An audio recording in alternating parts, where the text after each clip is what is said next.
Assalamualaikum students. I hope you all are fine and good. Today's our topic is the binomial distribution. In the binomial distribution, we discussed about the definition, properties, example, and formula. Definition of the binomial distribution.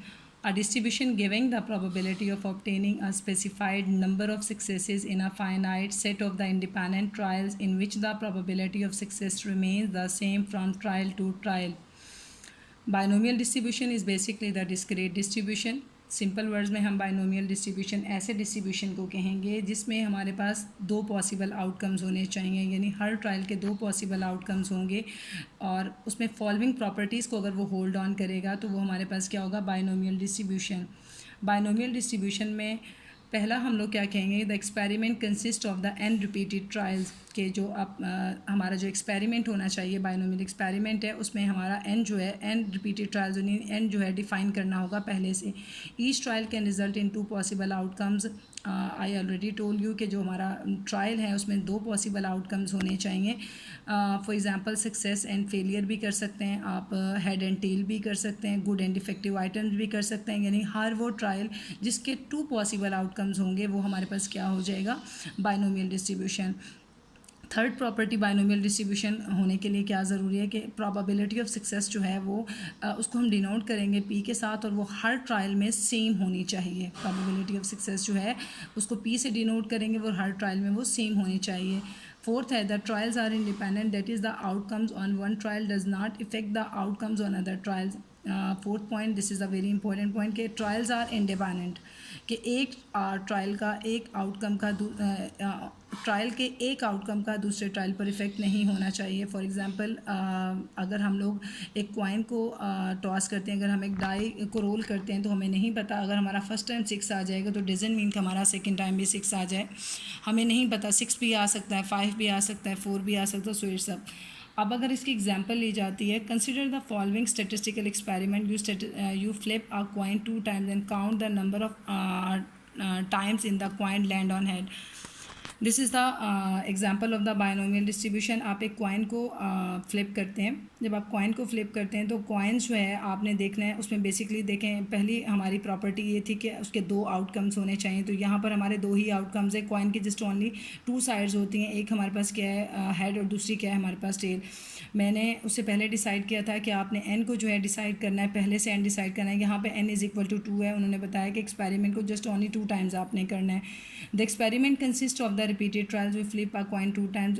ये binomial की है तो उन्होंने justify करें कि experiment को just only 2 times आपने repeat किया, हमने डिफाइन कर दिया था. ये यहाँ पर है. Each trial can result in just 2 possible outcomes. Trials के जस्ट 2 पॉसिबल आउटकम्स हैं क्योंकि फ्लिप कॉइन को जब फ्लिप करते हैं उसके दो ही आउटकम्स होते हैं, हेड और tail. The probability of success is constant. देखें यहाँ पर जब कॉइन को टॉस करेंगे तो उसकी प्रोबेबिलिटी ऑफ सक्सेस कितनी है, 1/2. यानी प्रोबेबिलिटी ऑफ सक्सेस की भी 1/2 है और प्रोबेबिलिटी ऑफ फेलियर की भी 1/2 है. पी जो है हमारा 1/2 है जो कि हर ट्रायल में जो है वो कांस्टेंट होगा. The trials are independent, that is getting head on one trial does not effect whether we get heads on the other trials. देखें हमारी जो ट्रायल्स हैं वो इंडिपेंडेंट हैं. If we flip a coin वो डिडंट नो कि आपके पास head आएगा या टेल आएगा. मे बी आपका जब आप फर्स्ट टाइम करते हैं वो हेड आ जाता है, दूसरी दफ़ा आप करते हैं वो टेल आ जाता है, फिर आप करते हैं फिर टेल आ जाता है.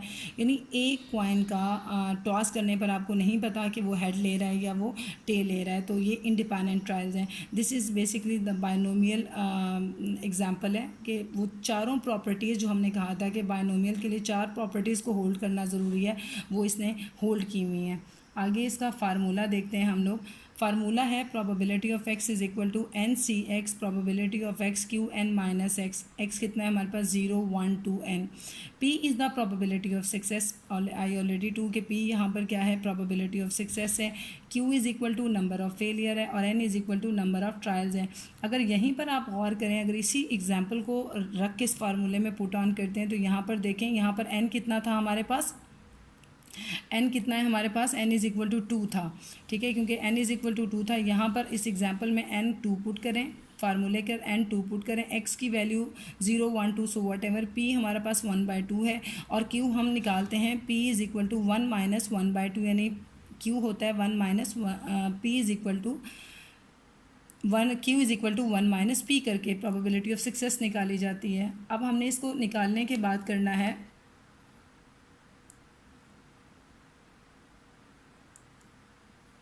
this is the mean and variance of the binomial distribution mean. If P is the probability of success and Q is the probability of failure in the binomial trial, then the expected number of success in n trial is equal to mean कितना आ जाएगा, expected of x is equal to mu is equal to np। और यहाँ पर अगर आप इसका variance लें तो the variance of the binomial distribution is equal to variance of x is equal to sigma square is equal to npq। in a binomial distribution only two parameters हैं n and p, ठीक है। N और P दो parameters होते हैं। Binomial distribution जो होती है वो डिस्क्रीट डिस्ट्रीब्यूशन होती है। आई एम श्योर स्टूडेंट्स आपको आज का लेक्चर बहुत अच्छे से समझ आ गया। अगर कोई प्रॉब्लम होता है, कोई चीज़ समझ नहीं आती तो आप कांटेक्ट कर सकते हैं। Thank you so much.